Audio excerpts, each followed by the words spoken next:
Aline Razora knew an opportunity when she saw one. That's how she'd gotten out of a grimy orphanage on Absalom Station and adopted by a rich family. It was why she'd busted her ass to graduate at the top of her class. And it was why she'd rejected a cushy position at her father's bank for an EdgeCorp middle management gig. But after all her hard work and careful planning, here she was on Soval's Folly, a good for next to nothing jungle planet in the vast. Officially, her assignment was supervising medical research into the weird flora and fauna that made up this world's biosphere. EdgeCorp hoped to find a promising cure or medicinal that would rationalize the high cost of investing in this planet in the first place. Unofficially, she babysat scientists and occasionally accompanied a patrol just to stretch her legs. And that's how she'd gotten into her current situation. A dart as long as her forearm hissed out of the jungle, burying itself in the tree Aline was hiding behind. One of her escorts was already a corpse flat on the ground, a similar dart rising from his neck like a flagpole. Another member of her security team had fled when the ambush occurred, and the last of Aline's employees fired wildly into the brush, filling the leaves and the darkness with laser bursts. Aline gripped her arc pistol with both hands, but didn't waste a shot. She waited for an opportunity. There. As her man paused to reload, Aline saw a glimpse of orange through the trees. It was one of the locals, the indigenous population of Soval's Folly. They called themselves Blycanders, but EdgeCorp personnel just called them Bleaks. As the Bleak rose from a crouch to spit a 3-foot needle, Aline spun around the tree and took the shot.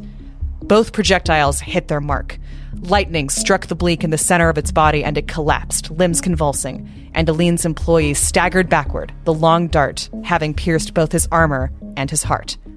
But Aline was alive, and that's what mattered. Slowly, she stepped towards the Bleak corpse. It was huge, with a long proboscis, a quiver of darts slung over its hulking body, and a simple amulet around its neck. Its skin was decorated with symbols drawn in a golden dye. They didn't usually travel alone. This one must have heard Aline and her soldiers coming and seized the chance to spring a trap. She wanted a memento, a trophy. Crouching down, she lifted the amulet from around the Bleak's neck and slid it off the creature's long, flexible head. Noise. More of them. Drawn by weapons fire, probably. Quickly, she dropped the amulet over her head and started to run. Bleaks moved fast. They had good hearing, and they knew the jungle. She didn't like her chances. Sure enough, she soon heard them in the brush behind her. Faster, girl, faster. But as she opened up her stride to sprint, her right foot caught on a root and she fell, tumbling into a ravine. Pain lanced through her leg as she tried to catch herself, but it was a long slide. Out of the darkness, she saw the ravine floor, a bright gray stone. She was going to hit. This was it. Time to die on a good for next to nothing jungle world in the vast. But she didn't. She didn't die. She didn't even hit the stone. One instant, she was falling toward the ravine floor. Then there was a freezing cold blackness, and an instant later, she plunged into cold water. Her panic changed from fear of having her skull crushed to fear of drowning, but with a kick, she found air. Everything was dark. Where was she?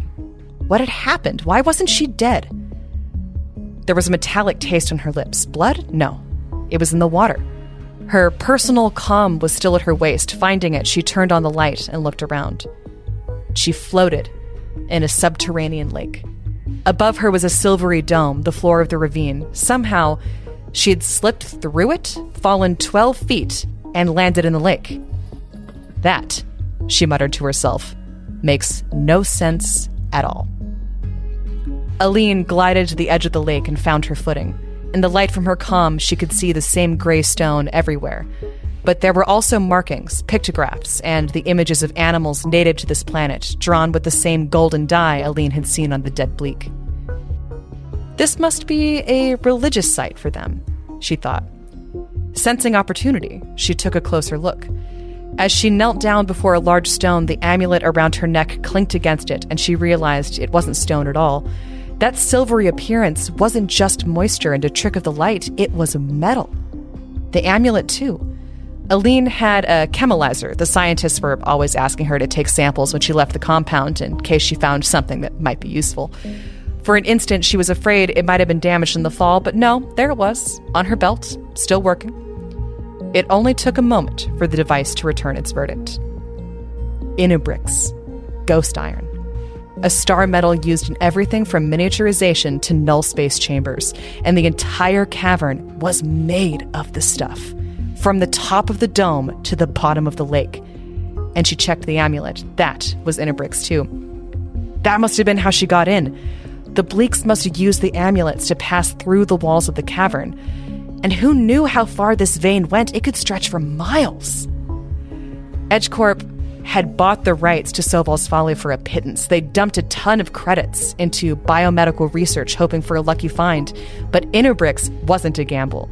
The company knew how to mine it, refine it, market, and sell it at scale. And if she did it right, she'd get a percentage.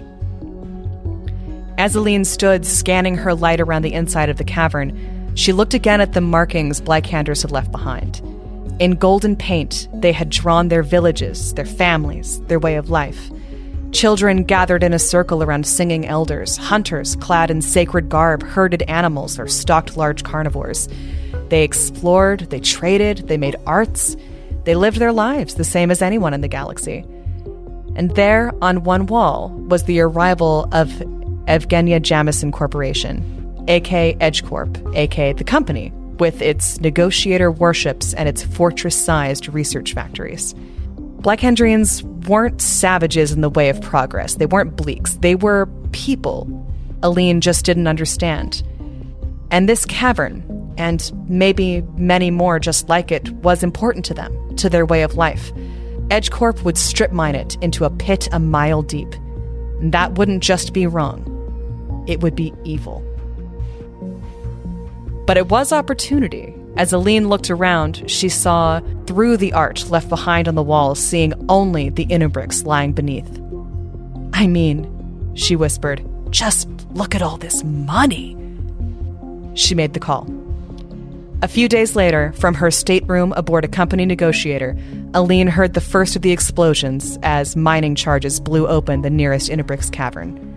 EdgeCorp engineers had already arrived, along with the soldiers necessary to protect everyone from the Blackhandrine guerrillas.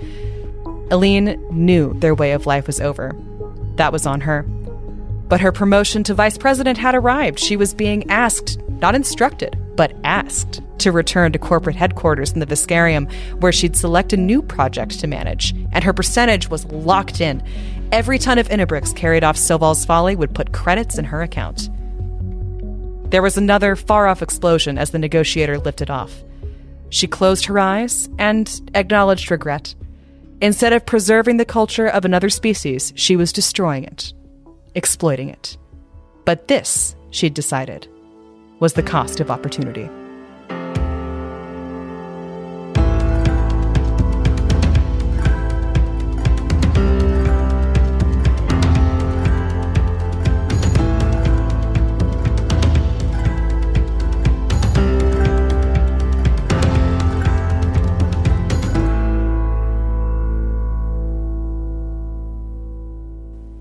The four of you in your small EdgeCorp cargo freighter BD-80514, affectionately nicknamed the Calamity by Captain Francisco, emerges from the drift above the planet Castrovel, a gorgeous, lush green planet hanging in the sky before you like a jewel. Your company dispatcher, Tarika, got your team a contract to pick up a shipment of Yara berries from a vendor in Kabarat. Tangy, delicious fruits that only grow along the Yara River. Commonplace enough on this planet, but considered a delicacy on other packed worlds. You have 6 days to pick up these berries from a local grocer and take them to the hive market on Akiton, where these fruits can go for 10 credits a bowl. And you know that if you can shave a day or two off that trip, Tarika will likely be able to get you a bonus. Wow, fetching berries. Yeah. What a high yeah, a really high-stakes space mission. It's an exciting start. They're Yara berries, Jess. Yara berries. That's what you get to do. Such is the life of a bunch of blue-collar working stiffs like the four of you. Inside Calamity's bridge, the control panels flash with information as the drift engine spins down and the thrusters kick in. Miss Fanny, I assume you're at the helm? Yes, ma'am.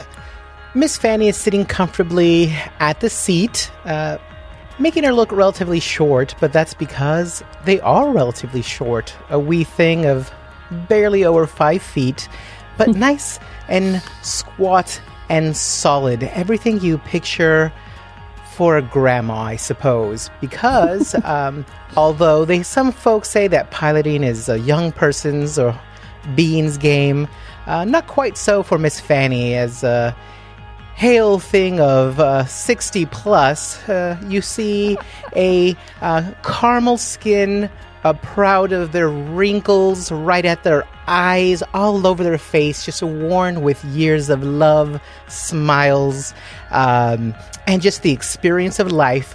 The wee 60 plus hale old lady at the helm, a twinkle in their brown eyes, their hair tied up neatly in a little bun. Not to get in there. You want to have your full attention on the display when you're piloting this little Calamity ship. So their little gray hair all neatly kept up, reading the displays, making adjustments with the right hand, the left hand, and then their other hand on another display, and their other hand on another display as 6 arms protrude from their torso, each making sure that their descent is going to go smoothly as possible, to make sure her goslings are as comfortable as possible. And then one of the 6 arms reaches over kind of towards the captain and offers a nice nutrient bar, just in case, the captain works best on a full stomach. You want to make sure he's not peckish. We're approaching quickly. Oh, Captain, here, a little something for your tummy. Now, crew, we're approaching. I hope everybody's secure and safe. Seren, the engines are humming beautifully. Well done. I was just tightening this last bolt. I figured that it is almost perfect for right now. Friday, are you also on the bridge supervising the descent? Yeah, of course. Gotta be there at all times. I would not be surprised if there's not a cot on the bridge of the ship, just because that way he can always pop up at a moment's notice if something's going wrong. As Friday's reaching out to take the nutrient bar, you see this tall 7-foot man decked out in a long dark leather duster, purple skinned, dark orange haired man, and he has this giant handlebar mustache and a giant gruffy beard underneath. Slightly knocked off his head is a cowboy hat, and you see him chewing down on what you think is a cigar, but then you see a little shutter and you realize it's a hologram. And everybody get ready for a rough land. This seems to be a little bit of a bumpy ride. Ballad, you secure? Yes, sir. She's literally still just hanging on to the handle, sort of looking at her nails now, inspecting her nails, sort of just relaxing. We're panning back through the rest of the ship, down the corridor, past crew quarters, through the recreation area / kitchen, and down to engineering. What's going on in there, Seren? So in engineering, what you see is taller, actually, even than the captain, who is already impressive at his 7 feet, stands a 7.5 foot tall shimmering, which are beans made of crystal.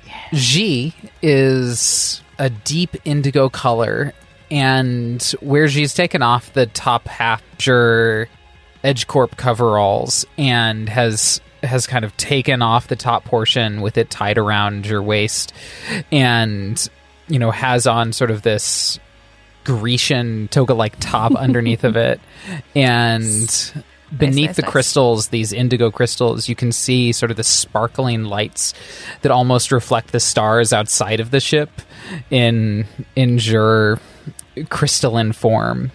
She has no hair of any kind, but on top of your head is what appears to be some form of mohawk for the moment.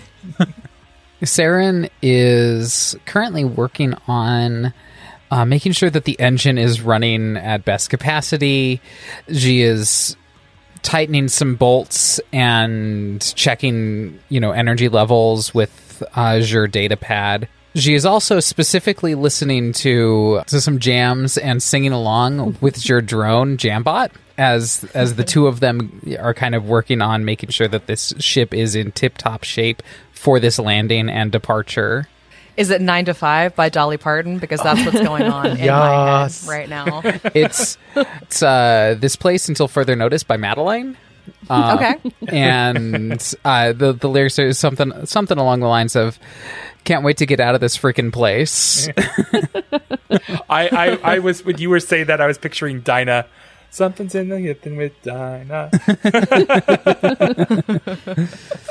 Yeah, Jambot's definitely singing along. Can't wait to get out of this place. Can't wait to get out of this place. Panning out of engineering and the noisy cacophony of music clanking and a very monotone robot voice that's doing its damnedest to carry a tune. Where would Ballad be in all of this, Jess? Because Ballad's not really doesn't really necessarily have a docking procedures role. So what does she usually do when the ship's coming in? Since we don't yet have cargo, she's not securing that, which I think is what she normally would be doing in such a situation. But they are still in the cargo hold. They're just kind of chilling, like hanging on to, there's like, I imagine like handles that can be grabbed onto when, if you're doing a landing and you're going through the atmosphere and stuff to make sure you don't just like stumble into a wall or something. And they're kind of hanging on to one that's sort of high up above them, casually chilling against the wall. They're wearing their like Edge Corp coveralls, but they have taken off the top part and like tied it around their waist, looking real cool with their tank top on. And she's chilling, sort of. I think right now she's making sure her disguise matrix is like fully functioning, is good to go. She keeps a close eye on it because she definitely doesn't want to become pink at an inopportune moment and, sort of reveal herself to everyone, because what everyone on board is seeing is what appears to be a human person, just a very pretty dark-haired human, short, curvy human person. So they're casually checking their disguise matrix and making sure it's all good to go. For face model, think Satomi Ishihara. That's what Ballad is looking like right now. When she has her disguise matrix off, which is not basically ever these days, but when she does, on occasion when she's by herself, she is the same face and body, but completely pink in the skin, like a pale pastel pink with fuchsia hair with a paler pink stripe in it. And she also has a smattering of like fuchsia freckles across her nose, which she does not have in her human form. No freckles. No freckles there. Yeah. Oh, you're all so beautiful. You're all so beautiful and so perfect. And stuff's about to happen to you. Oh, heavens. Beginning with this day. How do Captain Friday and Miss Fanny usually handle descending into atmosphere? Friday, do you usually tell Fanny to take her in? Or is there anything else you want to get out of the way first before you head into the planet? Fanny and I have been working together for a while, so I think she knows what to do. So I just trust her to do the job and get it done. All right. Miss Fanny, make me a piloting check to take Calamity in. All right. That's 18 on the dice. Altogether for a 28. Woo! Oh, it's just like baking bread. Also, with practice maneuvers, again, arm here, an arm there, sending updates to the captain on the display just to keep them in the loop. All right, my dearies, away we go. Sets down for the descent, keeping an eye on all the readings to make sure. Again, just as not as trying to make it as smooth as possible. Six-armed space grandma is an ace pilot. Yeah. You maneuver Calamity perfectly over Castrovel's largest continent, Asana, and take her down through the atmosphere. And as you break beneath the cloud layer, rain begins to splatter the window of the bridge as you fly over a dark ocean toward the city of Cabaret, which grows rapidly on the horizon. Though the city is known as the Jewel of the Western Sea, little of it is sparkling in this weather. Cabaret lines the mouth of the Yarrow River, which stretches past the city into the foothills of the Storm Shield Mountains beyond. Navigation beacons and the city's traffic control AI direct Calamity to a landing pad at Ship's End, which is the city's bustling starport. And because Miss Fanny is so good at piloting, you absolutely nail your docking procedures. You land the ship, not a bump. Ballad didn't need to hang on to anything. Nothing happens. Nothing wobbles. Yeah, release the anti-gravity and put down the ship's legs, and you have successfully landed in Cabaret. Fine job as always, Fanny.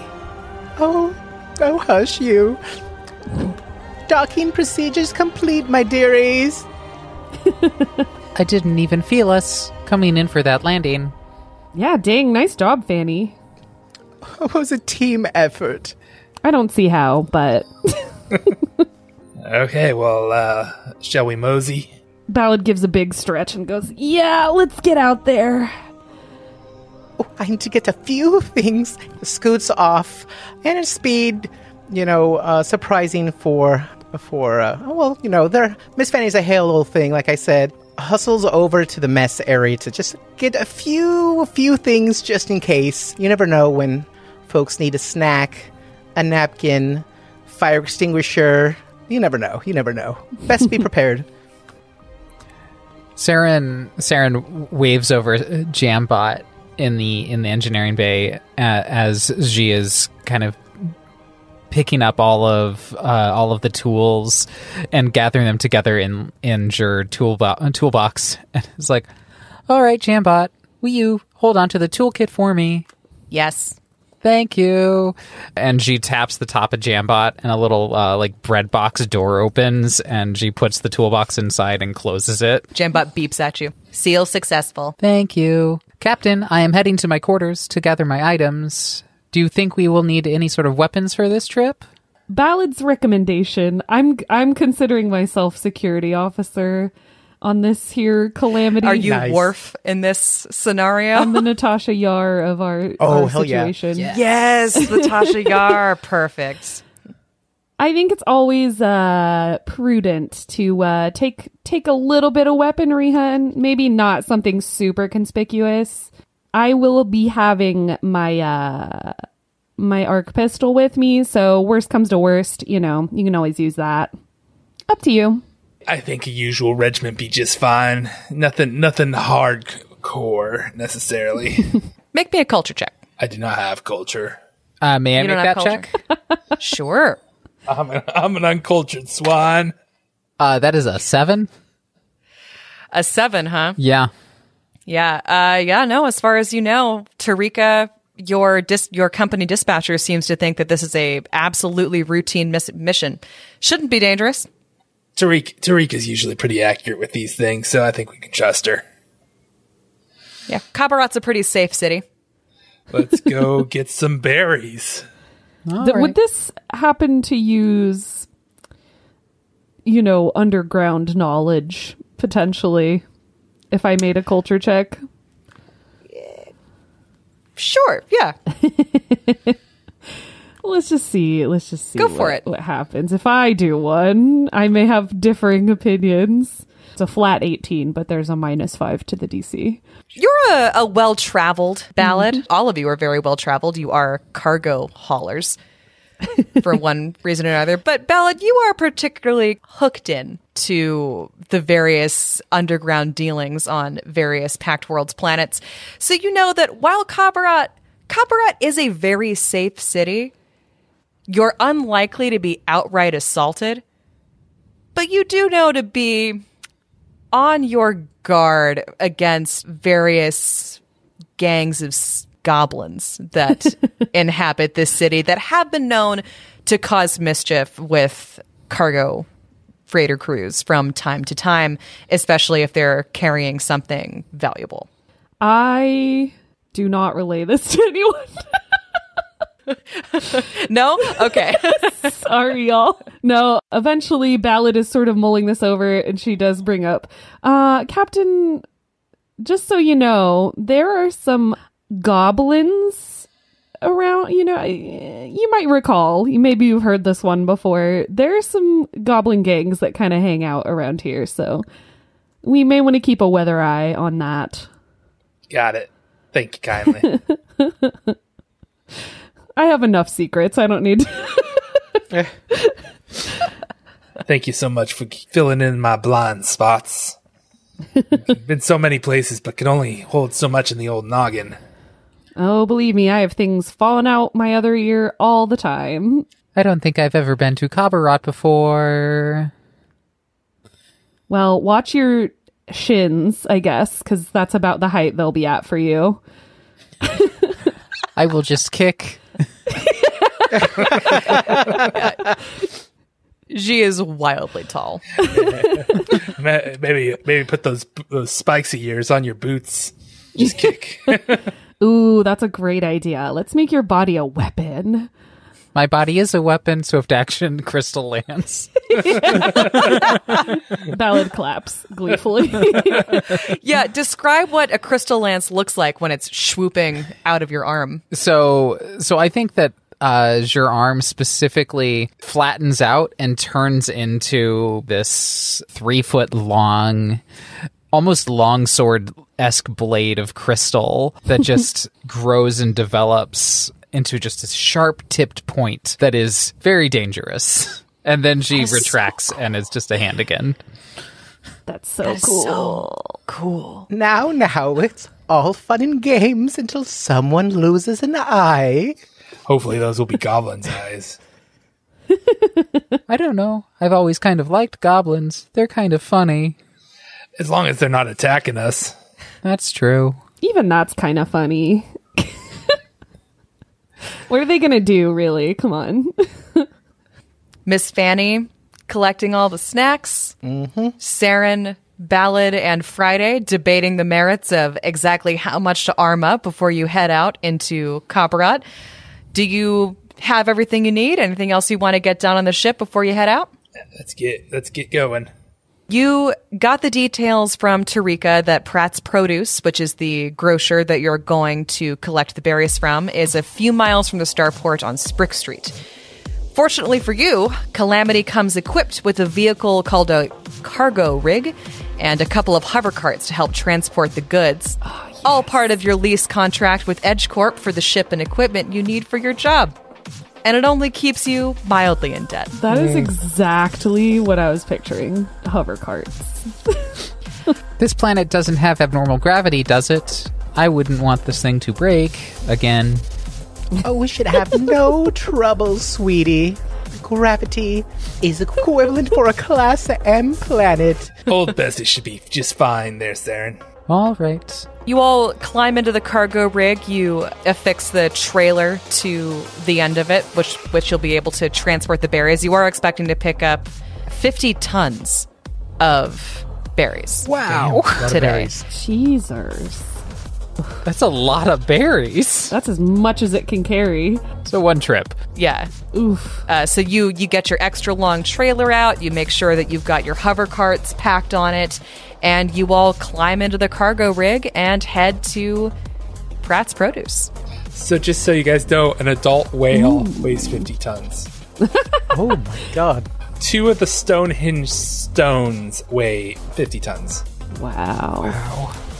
That's a lot of berries. Eating a lot of berries. You're bringing a lot of berries to Akaton, or you're going to try anyway. This is a very good episode. Oh, Snarky. I hate it. We might steal a few and make a Yara berry pie. We can't eat the product, Captain Friday. I don't think they're going to notice a pound of berries out of a 50 ton. You know that they weigh these every time we drop them off. sometimes stuff falls out, Could have fallen out during transport. I'm a company man, but I love Yara berries. How about we buy some extras for ourselves? That's a wonderful idea. I'll transfer some credits into your account. Are you running a bit low? They're already doing it. They don't even wait for your answer. You hear a little ping. You get your little Venmo. Space Mo. Credmo? You got creds. Yeah, Credmo, or I was thinking With a heart emoji. You head off toward Pratt's. Who among you is familiar with Castrovel? I know that Seren's never been to Kabarat before, but have any of the rest of you? I would say I've probably had deliveries here. Fanny probably ages ago. Mm-hmm. If we've had deliveries here, then Seren should be at least a little aware. We probably landed ship here at least once or twice. Maybe I've just always been staying on the maybe ship we've fixing had bad things. luck here, and the ship's always broken down. Yeah, but with the need to load 50 tons of Yara berries, it's all hands. It's an all hands sort of job on this one. Even Jambot's helping out. Nice. Lil Jambot. So everybody make me just a straight D20 roll. Ooh. I can only make gay D20 rolls.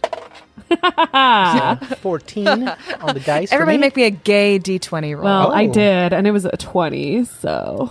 I got a Holy 30. shit. I'm Okay, real, well, Ballad will limperous. fill the Real. rest of you in. It doesn't matter what the... Ballad and anybody else who got above a 12 knows...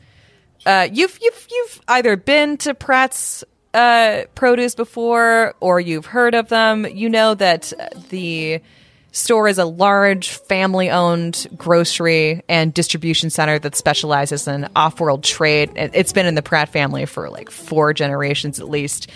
And the current owner is a Karasha Lashinta man named Runo Pratt. And he's got a really good reputation with cargo haulers. He deals fairly with those who deal fairly with him, reasonable prices, and you know that he prides himself on having a clean store and environmentally responsible products that are sourced from local growers. Wow. Just your basic natural food store Nice. proprietor. Sounds like a cool dude. Yeah, he is a cool dude. And as you approach the grocer and park your cargo rig in the back and head inside, the inside lives up to Runo's reputation. It exudes a cleanliness that is minimalistic but not sterile. Rows of shelves and friendly aisle displays present a wide variety of well-organized foodstuffs for purchase, and there's dozens of people, mostly Lashintas, going about their daily errands, selecting food and making often telepathic conversation, which would make for eerie silence for you non-telepaths, were it not for the small, bright screens scattered around the store flashing ads to announce the day's best deals and upcoming specials. And to the right of the entrance, there's an automated checkout line supervised by a middle-aged Lashinta woman who's tallying up customer purchases. And all in all, it's a really friendly sort of grocer's co-op hubbub. Miss Fanny's gonna give a nice Buonanotte, diria Runo, como estes familias, as they speak in Castrovelian. Ma'am, we're here to meet with Runo. Oh, yes. You're here to pick up the Yara berries? He's in the back in the general manager's office, and she gestures towards the rear of the building. I thank you kindly. Start heading back that way. So as you approach Runo's office, you see an older, stocky Lashinta, Karasha, wearing blue coveralls, sitting behind a wooden desk just covered in papers. He's tapping furiously on a data pad while grumbling to himself. His most notable feature is a missing left antenna and a thin scar that begins at his forehead and zigzags back along his scalp. And I have a picture for you. I like that the hair, it almost looks like it's a hair kind of looks like Fry's hair from Futurama, like the shape of the antenna. Loopy. Yeah, where it kind of curls up and back. Yeah. He looks like the XO from Battlestar Galactica. He does. He has a distinctly Saltai look to him. That's his face model. Thank you, Heidi. I love that. Any Battlestar Galactica reference is automatically gonna get a giant plus for me. You know what? Hero point. Nice. Really? Well, shit. Now I have to watch that. Yeah. Earn some hero points. In a sci-fi setting, Battlestar Galactica pandering is what I will respond to. And dragons. Dragons always work. Yes, dragons are always good because that's the best thing about Starfinder is it's sci-fi, but there's still dragons out there somewhere. Which means Starfinder is the best possible game of all possible games that we could play ever. Bruno, we're nice to meet you. My name's Friday Francisco. We're here to collect some Yara berries. Quite a tidy amount from the looks of it. He looks up from where he's frustratedly messing with the tablet, tosses it aside. Well, it's good you're here, but you better hurry. There's a lot to move, and those yarrow berries are going to spoil before too long. You've no idea how much this shipment means to me, because I'm retiring after this. 30 years running this place. Now it's Nita's turn. You probably met Nita. She's watching the checkout counter. This shipment's my retirement plan. You hear? Please be careful. We'll handle it with utmost care. Muchatitos cuidados este. In Castrovelian. Miss Fanny, so I know that as part of your background that you've done some military service before. Is there any outward sign that you're a veteran on your clothing or? Yeah, Miss Fanny has hanging for those that are, care to look, hanging over their edge utility overalls are their dog tags from their service. There are many years of service. Well, they have weathered skin, so Miss Fanny's a nice caramel skin tone, but you could see it's, weathered from being outside in, sunny weather, inclement weather. It shows on their face, and just a scar here, a scar there. But they hold on to their, military apparel not for work use, so that's always, steamed and pressed and held back at their bunk, but nothing that they wear other than their hollow dog tags. And probably the way that they survey, maybe a seasoned eye, they served as a quartermaster, so they're always looking at what supplies can be at hand, what can be of use, and especially for cargo work is already doing the math as far as, okay, the cargo holds X amount, we can move this here, move that here. Kind of already thinking ahead. But outwardly, to answer your original question, just the dog tags is probably the most visual tell. Okay. So if Fanny reached up to sort of fiddle with them at all, he would have noticed that, and he directed the last portion of that speech more or less to you as a recognizing someone who he did his own service in Castrovel's militia. So, and that's, what happened to the other antenna. So he really responds well when there's someone who he really feels just gets it, in the room. And he addresses this sort of last bit about wanting to retire to Miss Fanny. Oh, nothing beats like hanging your hat after a long shift. It's been too long running this store. I'm ready to sit down and enjoy time with my grandchildren. If I could only get this data pad working right, holds it up and kind of shakes it. I hate to ask any favors, but do any of you have any experience with these just infernal machines? I'm really good with technology. What sort of help do you need with your data pad? I don't know. It was working fine for inventory last night, but it's a mess. I need to file the change of ownership paperwork for your berries, but I can't get the damn thing to work. You got it wet. You just got to stick it in some rice, Ballad's not there, so by the way, I meant to note Ballad stayed outside with the cargo rig to keep an eye on Bessie. Nice. Yeah, gotcha. Good call. Someone's got to do it. I'm Worf. Your wharf, so you stay with the stuff. I stay with the stuff and protect it.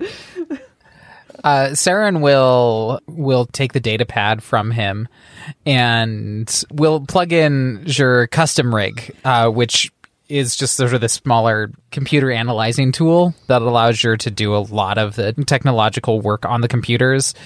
Do you want me to roll a computers check? Yep. If you go ahead and roll me a computers check, it's got complicated levels of security involving needing like a password and Runo's thumbprint. His password's not working right now, but his thumbprint still is. So he unlocks that part of it for you and hands it over. Go ahead and make me a computers check. Thank you, Runo. I will have this fixed in a jiffy.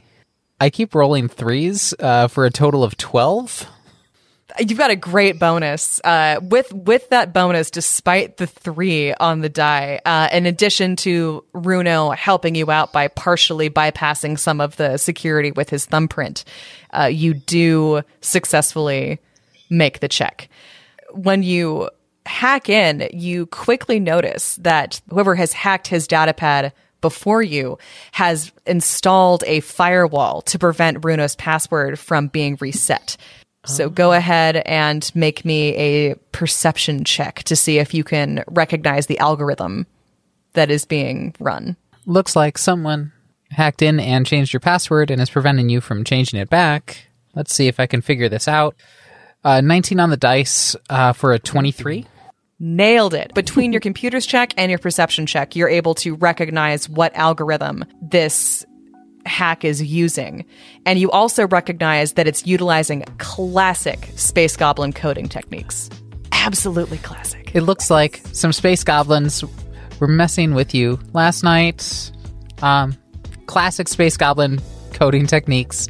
See, here you can tell from a few pixels. Like, I don't know anything about the inner workings of these things, but I'll take your word for it. All right. Can I fix that? Yeah, you can reset his password now. Okay. What would you like your password to be, Runo? Probably like Seren is the best. Password. Don't you have to use a bunch of numbers and letters and Yara Barrett 23. Yeah, fine. That's fine for now. Mr. Runo, shouldn't you be concerned that some goblins just hacked into your thingamabob over there? I'm pretty sure that what they're after is this load of Yara berries that you're taking out. So you keep an eye out on your way back to Ship's End. I've heard some people talk of goblins out there, but I didn't think much of it until, just now. I don't know what they're up to, but it's criminal, that's for sure. Ooh, Miss Fanny's gonna jump on her comm. Ballad, dear.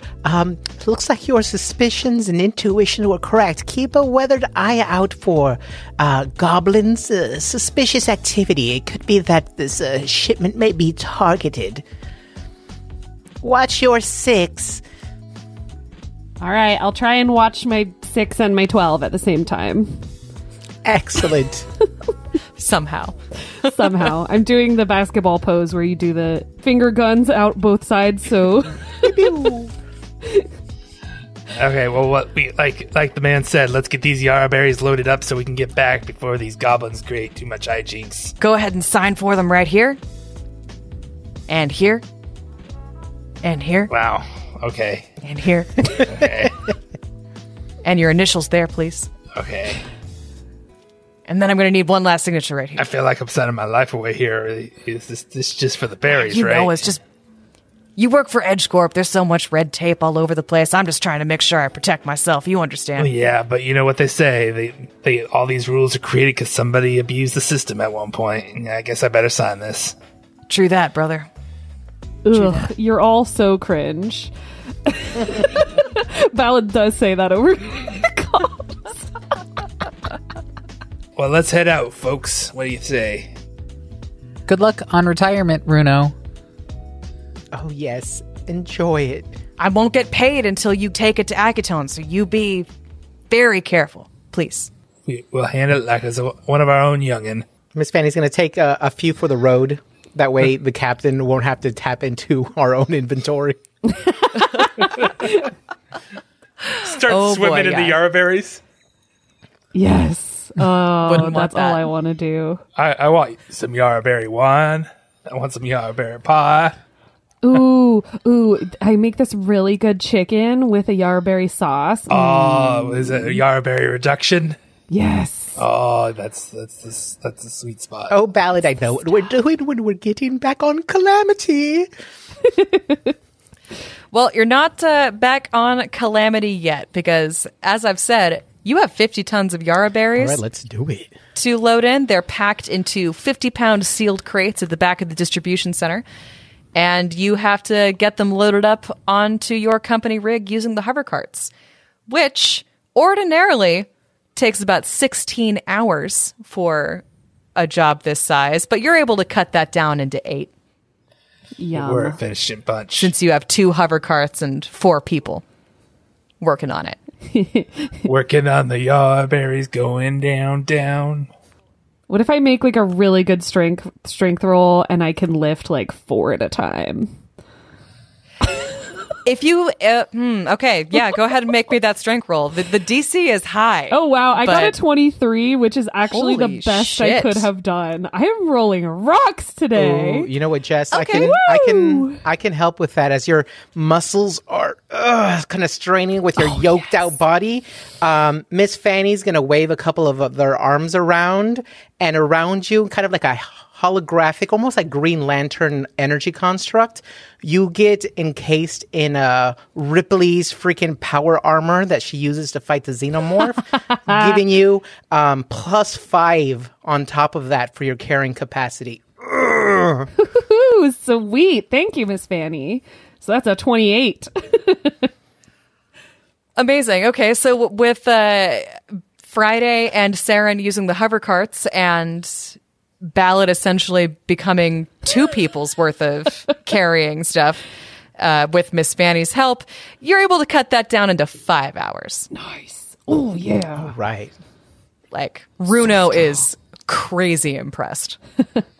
Like, he has never seen a team load that fast. I'm so strong.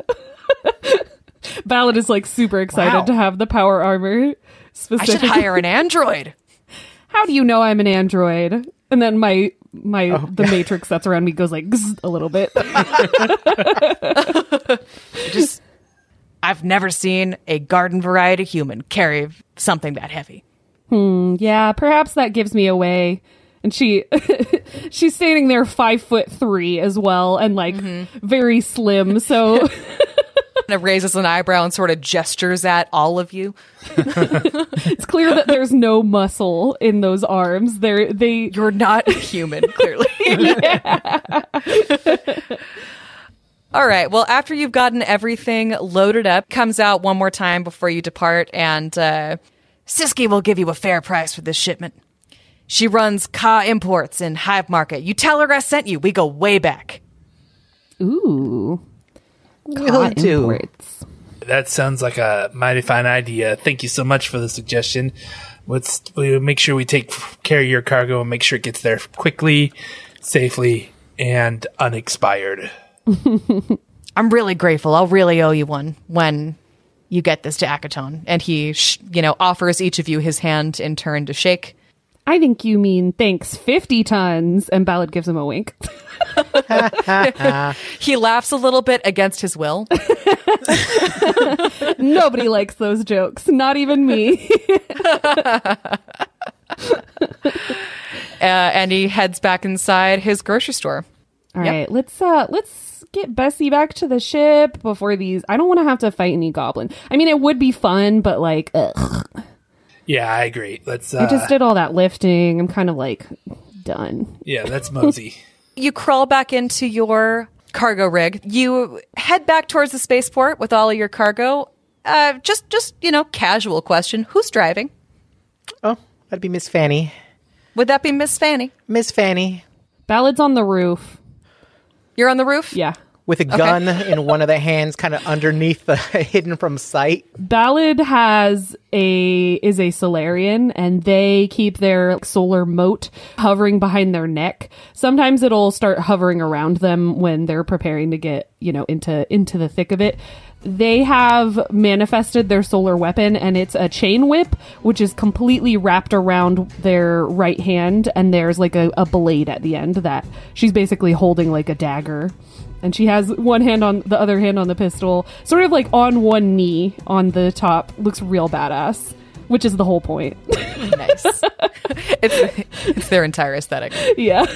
Friday's sitting next to Fanny. He has his feet up on the dashboard, which I'm sure drives Fanny crazy. But he's the captain, so he can do it. And she rolls her eyes. You see him holding this tin metal gun, and on the side it says Fantastic World's Toys. And always be shilling. And he's just sitting there and cocking the plastic hammer back and then releasing it and then doing it again, just over and over again, looking around, watching for something to go wrong.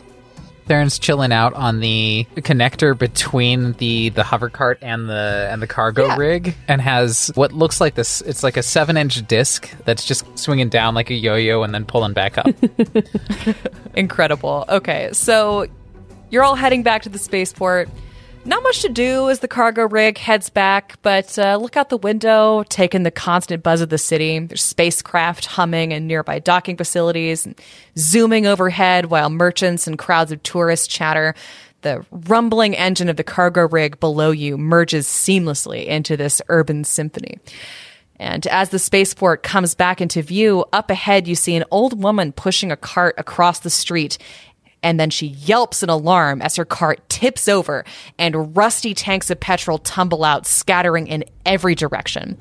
Traffic comes to a complete stop, and drivers in nearby vehicles shout, but oddly, the old woman completely ignores them as she walks slowly towards one of the rolling tanks, picks it up, and carefully cradles it in her arms as she returns to the fallen cart. Your cargo rig and long trailer is pretty much wedged in as a result of all this commotion. What do the four of you want to do? Ballad is on high alert. She's going to jump off of the roof. She's keeping her solar weapon close to her body so that it's not obvious she's holding a blade. It just looks like she has a cool chain wrapped around her hand. Dope. Nice. I wish I could use it like a wallet chain, like sort of. She is now circling slowly around the front of the cargo rig looking for the source of the commotion because she is certain there's some goblinry afoot. I rolled a 19 perception. Can I see that elderly woman to see if she's a goblin? Yeah, it's not hard because this creature is attempting to disguise themselves as something that they are quite obviously not. It's not a goblin, but she is a junk bot. Definitely not the old Lashunta woman that she is pretending to be. Prepare for ambush, everybody. This is what the junk bot decoy looks like. A really badly patched together robot in a long, tattered teal trench coat. There's like little pipes coming out of her face. She clearly has a fuel tank on her chest. And these two clearly fake metal antenna jutting out from her forehead. And a very bad wig pretending to be normal hair. Miss Fanny's thinking, her whole look. I'm sure they did their best. Rank amateurs. That's no way to impersonate an elderly lady. I know Ballad was literally thinking like, oh, God, they must not have a disguise matrix. Okay, so with Friday's declaration, I'm going to need all of you to roll for initiative. Oh, goodness. Our first encounter. Friday. What'd you get? I rolled a natural 19 for my first initiative, so that's a 23. Nice. Okay. 23 for Friday. Miss Fanny. I rolled a 2, giving Miss Fanny a grand total of 6. Oh boy. That sudden accident gave her quite a start. Oh, dear me. We've got a wide range already. Okay, Ballad. We are not in Galarian anymore, and I am not Andromeda. So I rolled a 6, and I have a +1. So that's a nice 7. Excellent. Yes, I really love this. Fortunately, I am still myself, so I wouldn't be too worried Well, if I was... I do see that this person has a 20. This junk bot. Yes, that is true. But she had a good bonus. You say that, but I have my concerns. Okay, and then Seren. Seren, normally slow to start, rolled a natural 20 for your initiative with a +1 is a 21. Oh boy. Well, that's fun. With the top of the order, we're going to go ahead and start with Friday. Friday, what would you like to do? First thing is he opens his robe. I need you on look at. And you see popping out from around his robe this little, it looks like it's part squirrel, part fox, better known as a squawks. And the squawks goes, and then starts going and climbs up to the corner of the Yarraberry freight to keep an eye out, and will scream out if they see any creatures coming from behind us, basically kind of keeping a lookout. And they do get a perception if I need to roll it to see if they see any other beings around that might cause us ill will. He goes out, and I think he's an excitable little fella. And it's looking around. There's a lot to see. There's a junk robot in front of the cargo rig, and there's a bunch of jammed vehicles everywhere. People are honking. They're laying on their horns. They're yelling at each other. They're wondering what the holdup is. And there's just too much going on for the squirrel to be able to parse out what should and should not be. In hindsight, I also imagine the squawks seeing all those Yarraberries might lose its mind a little bit, so that probably wasn't the smartest idea. Start salivating a little bit. Squawks, sorry. I think I said squirrel earlier. Yes. But that's fine. But what Friday's going to do is reach out towards that creature, and I don't know if this works on robots or not, but we're going to find out. I need the robot to roll me a will save. A will save from the robot. Does not have a good will. Ooh, yeah. That was actually a critical fail. That was a 2 on the die, and the robot has a -1 to their will, so that will be a 1. Okay, so for the next round, Mr. Robot is fatigued. That's exciting. Exciting for the junk bot. It almost looks like a tornado pop out, and it just sucks electrical charge out of the robot and then disappears very quickly as it has drawn some of its power. It's like, reducing its battery power down temporarily and thus weakening it a little bit. There's no visible reaction from the junk bot, it being a junk bot, but it seems like it's having a harder time holding the cylinder that it had picked up and was attempting to cradle like a child back to its cart. Is that gonna end your turn, Friday? That ends my turn. Seren, what you got?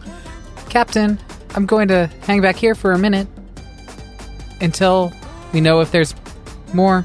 Sounds like a plan. And that's just going to be a delay action. Okay. Do you want to make a perception check? Yeah, sure. I don't have a great perception. 17 plus 4 is a 21. Oh boy, Heidi. If it meets, it beats. You nailed it. Okay, yeah, so from where Seren is perched on the connector in between the cab of the cargo rig and the trailer itself, I imagine G's really taking the time to scan around, and unlike Captain Francisco's little friend, G actually knows what should and should not be around in this situation. And you catch a glimpse behind the trailer of a truly janky-looking hover cycle with a pair of big saddlebags slung to each side and a large basket in the back, being piloted by a goblin who makes brief eye contact with you and gives a little shriek and ducks back behind the trailer. Before he successfully ducks back behind the trailer, you do notice that he has a crate in the basket that looks suspiciously like the ones that you just loaded in there only a little while ago. Captain, looks like we've got marauders at the end. Perhaps Ballad and I can take on the ones behind us, if you're okay with me not delaying because I saw that. Yeah, I'm fine with that. She's going to run about 60 feet down the length of the trailer. The disc she was playing with, you notice that it's sort of spinning on the line that it's on, and it makes this shrieking, singing sound as like the wind blows through it as it's just hanging at her hip. It's very creepy. She's running. Nice. Okay. Is that going to do it for your turn? Yeah, that's all. I couldn't take an actual run action, so. Okay, we are on to Junkbot Lady's turn. And Junkbot Lady just got poked in the shoulder by our good friend Friday with his tornado ability. And she's feeling tired. She is. But she also really didn't appreciate that. And she knows what her job is in this operation, which is to keep you distracted. She's going to take that little cart that she was rolling after her. She's going to pick it up, and she's going to slam it into Friday's chest. Ow. You don't know if it's out yet. It's not. You're fine.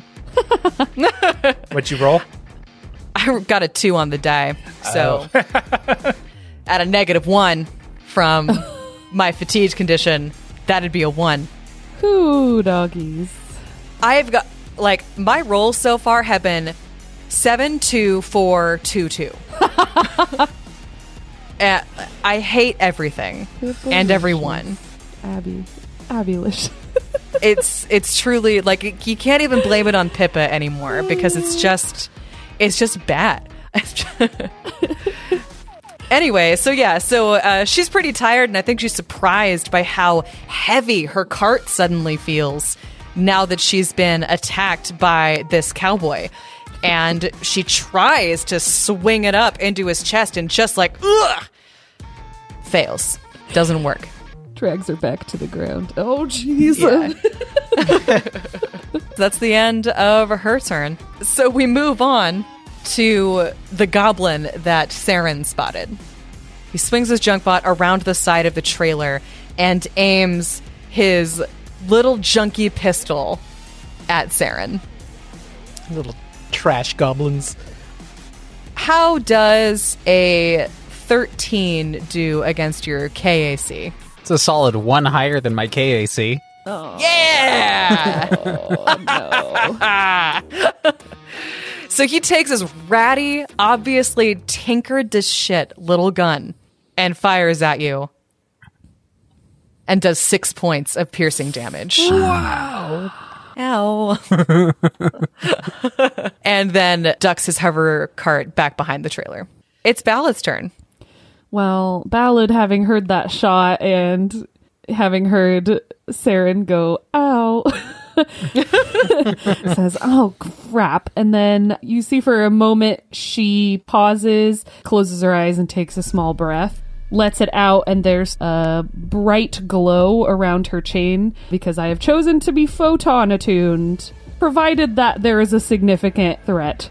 That's GM's discretion. Would you say these are significant enemies?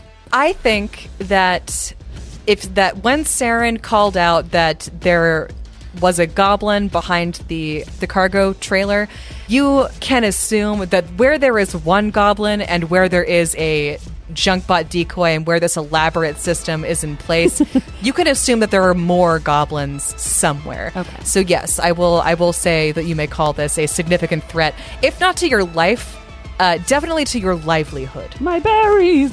No, and then my berries! And then I'm going to use my full turn to run, so I can go 4 times my movement. So I run as fast as possible. Ballad goes sprinting towards the end. Doesn't quite reach the goblin, but she's making her way there. Is that the end of Ballad's turn? Yeah, as she runs, she has unfurled her chain whip and is letting it drag on the ground menacingly, so it's making like solar sparks along the ground as she runs. It's very scary. Very scary. The goblins are intimidated. Not enough to affect their stats, but you are making them nervous. Yeah. Miss Fanny, sitting there in the cab, driving this thing. Can't drive it anywhere right now, and you just saw this robot junkbot at least try to hit Friday with its cart. What do you want to do? Miss Fanny wasn't born yesterday. She knows this is totally a diversionary tactic. but they're pretty confident that these things are going to be very sorry once Ballad reaches them. That poor things have been kept in space for so long that they're itching for a good scrap. So itching for a beating. So putting on the e-brake, they're going to just stand up from where they're at, and they had one of their arms hidden kind of underneath the dash, gangster style, ready, just kind of pulls up the arm and is going to have some covering fire for the captain. So not really aiming specifically for the bot, but enough to kind of keep it on its toes with a little pew, pew, pew, pew, pew, with a little azimuth laser pistol to grant the captain a +2 to their armor class against the junk bot. I've got you, Sonny. Pew, pew, pew, pew, pew, pew, pew, pew, pew, pew, pew. Thank you, ma'am. Okay, is that at the end of Miss Fanny's turn? Yeah, they're concentrating. They're concentrating on their covering fire. Suppressing fire! Right, totally Archer. Miss Fanny's Archer, channeling her inner Sterling. Do we want goblins? 'Cause this is how we get goblins. This is how you get goblins. Perfect. Okay, back to the top of the order with Captain Friday Francisco. Okay, first thing is Friday moves back 25 feet. Okay. He takes out his gun. He aims the nozzle of the gun right above the head of the junk bot and fires. As this little rubber bullet shoots forward, just pierce the veil of this reality and open a hole. One bolt's worth of junk comes flying down at the creature, who needs to roll me a reflex save. That is so cool. Like a junk pellet? Junk for the junk god. Okay. Fight junk let with me junk. see. Okay, how does a 17 do?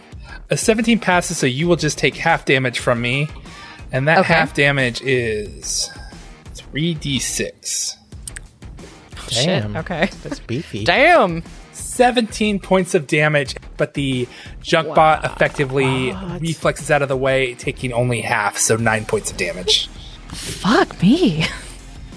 Okay, yeah, she tries to make it, but not quite. Some of that junk falls on top of her and crushes one of her arms, so she's really only swinging with one arm. That is such a cool ability. That spell is called Junk Shard. So cool. I can't even be that mad about it, because that is a very cool ability.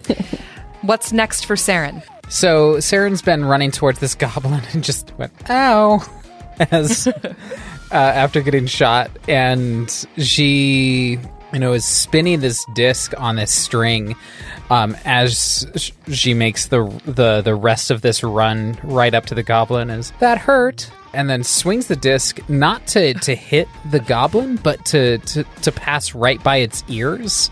And 14 on the die for a 15. Does that hit? Yes, absolutely. Yes. Okay. 4 points of sonic damage as the sound of this disc causes it this intense headache. Ooh, that sounds horrible. There are a bunch back here.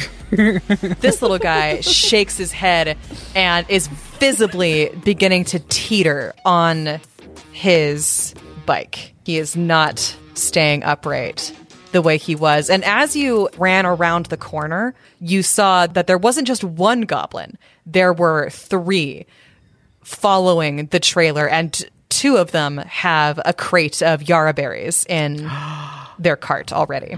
Give me back our berries. That wasn't very nice of you.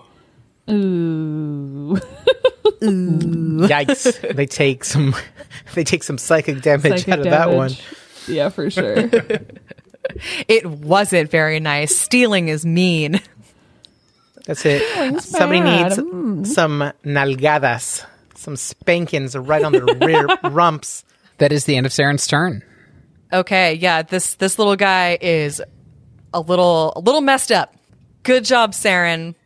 And I'm just gonna not be mad about it. So, Junkbot Lady, she's feeling recovered from the sudden wave of fatigue that hit her earlier, but now she's got new problems. She has a crushed arm. She got hit by a lot of junk. But she still has the ability To surrender? Oh, yes. Yeah. Yeah. to defect. Oh, now they join our crew. Seren will be saving the bits of this junk bot to rebuild to make it better. The junk bot is going to move with surprising swiftness, with one junky arm dangling at her side, up to where Friday is standing next to the cab of the cargo rig, and she's going to attempt to slam him with her whole body. Slam Town. Slam Town. She's taking him to Slam Town with a 22. Wow, that definitely hits. Man. Yeah. Bueno. Good job, Abbie. Wowza. Friday takes 8 bludgeoning damage Ow. as this junk bot crashes into him.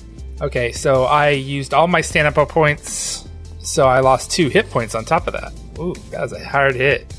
You sure did. She's heavy. That does end her turn, however, slamming into Friday. And now it's Goblin number Dose's turn. And completely ignoring Seren, trusting that the other goblin will hold your attention long enough to keep snagging those Yarra berries, he guides his motorcycle up to the back of the trailer and loads one more crate before backing up a little bit to make room for his other friend. Oh, nuh-uh. Who does the same. When he moved, did he move through any threatened squares? Yes, you absolutely do threaten that square. Go ahead and take an attack of opportunity. Stay away from my berries. But unfortunately, a 3 does not hit. No, Nat 2 no, on it the does dice. not. So the little guy successfully makes it up to the cargo rig and secures another crate of berries into his basket. And then swings out to the side where he shrieks, "Ah!" because Ballad is right there. Surprise! That's the end of his turn. His other friend on her cycle comes up, snatches a crate as well. So that's the end of the goblins' turns, which means it's time for Ballad to do their thing. Okay, I am choosing to remain photon attuned, so the glow around my weapon intensifies. It has gotten brighter. She dashes her full speed and then whips it vertically, her chain whip vertically up to try and slash this thing in its face. And let me just roll that. Okay, I only got a 15, and I believe that hits. 15 absolutely would hit either. Ooh, all right, cool. These are tiny goblins with armor that they cobbled together themselves. Right, duh. You Should hit. have known, you know. This is gonna be nasty. I got 5 damage for that tiny little jerk. Oh boy, yeah. Oh, I'm sorry. It's 6 damage and it's slashing. It's 6 slashing damage. Mm-hmm. You kill him. Oh my god, that's so as your upsetting. weapon rips through him, it just absolutely it cuts so deep, and blood spurts from the open wound, and he falls off the motorcycle and lies completely still. Ballad does that thing where she starts sucking air through her teeth, like, ooh, maybe got a little trigger happy there. Well, Maya. Okay, Now you have a mini motorcycle if you want. Mine now. you have a tiny junk cycle just for you. This is mine's now. Well, that was brutal. Is that the end of your turn, Ballad? Do you have any more like goblin brutality that you want to dish out? I don't think I can. I think I moved and I attacked, so that's all I got. Great. Ooh, Excellent. Doggies. Cool. We're back on Miss Fanny in the cab. You just watched Friday get slammed. And I think in the rearview mirror, if you were looking, you also noticed that Ballad absolutely destroyed one of the goblins. Ooh. Well done. They click on their comms. Stay clear of my 6. With that, with still having a pistol readied at the junk bot, but with a free arm does a series of commands and is going to go full reverse in a straight line backing for those in the commercial vehicle business. Okay. To run over the goblins directly behind them. So it looks like a reflex save based on the cargo rig. Good old Bessie is a DC 10 reflex. Which is not a lot, but you never know. It. Okay, Beep, I beep. will roll a reflex save for my little goblin friends, Goblininos. my goblininos. Little Ninos. Okay, that is a 12 and a 13. Okay. Oh, half damage. Well, that still works. Okay. 6 die 4 in a straight back, so they only take half damage of that as... I mean, I know they can't go too far back, but they're going to just engage full reverse and go straight in a back, and even if they're dipping out of the way, they're just right there on the rig, so that's on them for being thieving little things, and they take half damage, which is 10 points of damage. Yeah, Angel, I'm going to tell you right now, you didn't even need to tell me that. As soon as I saw half damage and 20, these are goblins. Oh. Yeah, you roll over them. Yep, good job. As the cargo rig begins backing up with Miss Fanny's just expert aim. Not that you needed it, since the goblins were right behind the rig. They scream as they get, again, brutally, just the overwhelming force of this rig, which is already heavy on its own, being that it can carry 50 tons of Yara berries. Backing up over these critters, it pretty much squashes them flat before they have time to actually get away. Although they did try, and so both them and their junk cycles and the 2 crates of Yara berries that they had on their cycles already are smushed. Oops! Oh no, the cargo. I mean, oh no, living creatures. Did I Underneath them. scare them off? Did I give them the shake off? Yeah. Puts it Ballad in gives park. Seren a look. You took care of them. I Oh, hope cool. that they don't mind that we're short a couple crates. Oh no, the cargo, Captain. I'm so sorry. How careless of me. I'm still got somebody I'm dealing with here. I'll get back to you guys in a few minutes. I love how calm he sounds, even as he's getting like seriously smashed by this junk bot. Oh, right. I forgot we still have one more enemy. Whoops, that was a little overkill. I rolled a lot of 4s, I noticed. That wow, The DC was so low, I figured it'd be okay. my goodness. I looked up vehicle combat. It's like, oh, we could run things over. Yeah, good job on that, Angel. Okay, we move now back to Friday.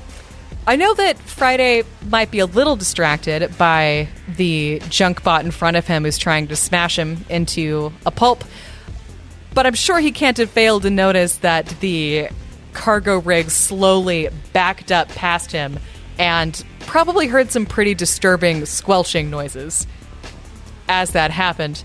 But now that you can be fairly assured that any other situation has been dealt with by your extremely able crew, and you can give all of your attention to the enemy in front of you. He takes a guarded step back, Okay. and once again shoots his little tin gun out and pierces the veil as another hole opens up full of junk.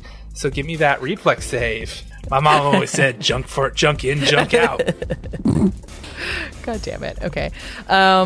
14. That is a fail. So you Oh, take max damage. dang. Ooh. What's my damage? You did. Junk box takes 16 points of damage, ma'am.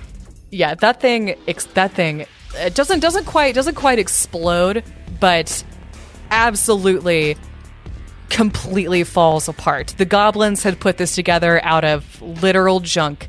It was not particularly well constructed or put together, and she just falls apart. You see Friday put his hand against the cab of the truck to steady himself. Whoa, that was some hard hitting for a little robot. You have successfully saved your cargo from the space goblins and their crazy junk bot. You are missing 2 crates because they got smashed underneath the vehicle, but ultimately not too bad. You were able to recover the crates from the junk cart of the one that Ballad so ably destroyed, and you are now free to head back to the ship and attempt to get these to Akaton in 6 days before they spoil. But we're going to have to find out more about how your journey goes, whether or not you encounter, I don't know, complications. Next time. No. Far Beyond the Stars is a hit Fantastic Pods production. Thank you so much for listening to the show. If you can't get enough of our crew, we also produce a second show, the Fantastic Worlds podcast, based on the Reign of Winter adventure path for Pathfinder 1E.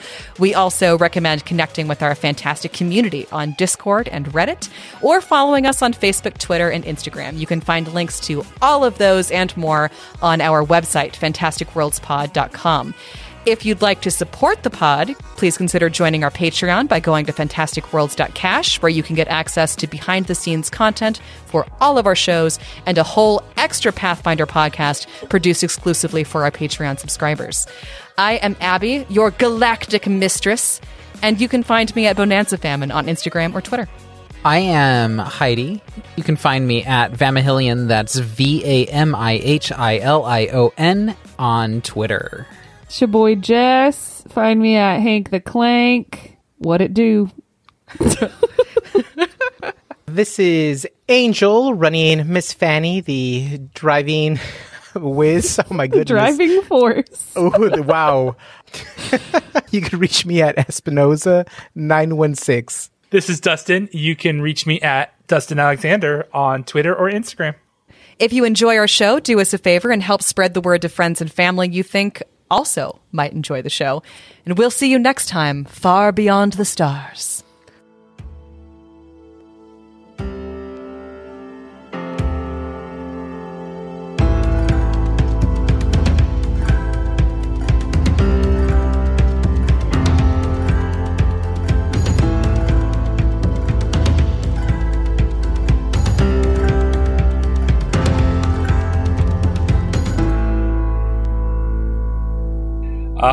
Lawful evil at its best.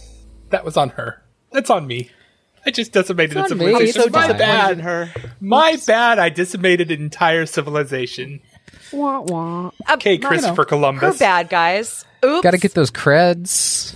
Gotta get those creds. Yep. That's really all that matters. Give me that gold, baby. I didn't make a backup character just in case. You never know. You never know. I mean, die I in might episode throw 1. something super intense at you in the next, hour. Oh, Man, Starfinder could be pretty brutal, so... Yeah, I recommend backup characters for everybody. Oh, shoot.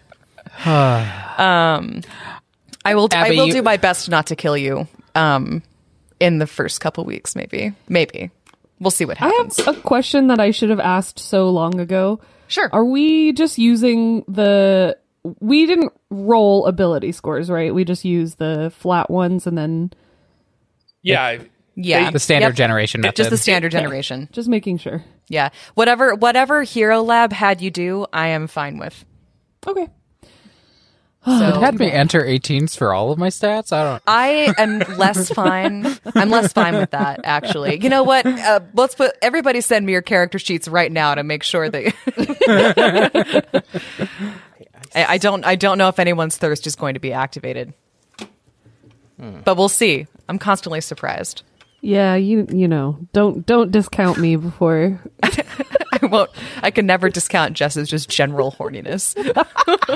I mean, That's there was my backup character, General Horny. General horniness. General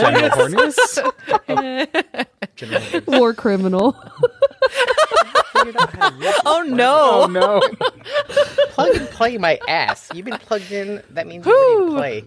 Okay, well, Sorry, wireless mouse. I'll figure you out later. Did you just say plug and play my ass? He did. Oh, plug and play, comma, He did say my that. ass. Yeah. Comma implied. I knew what you meant, but it was funnier to misinterpret it. That could be our outro, right? Yes. Damn it!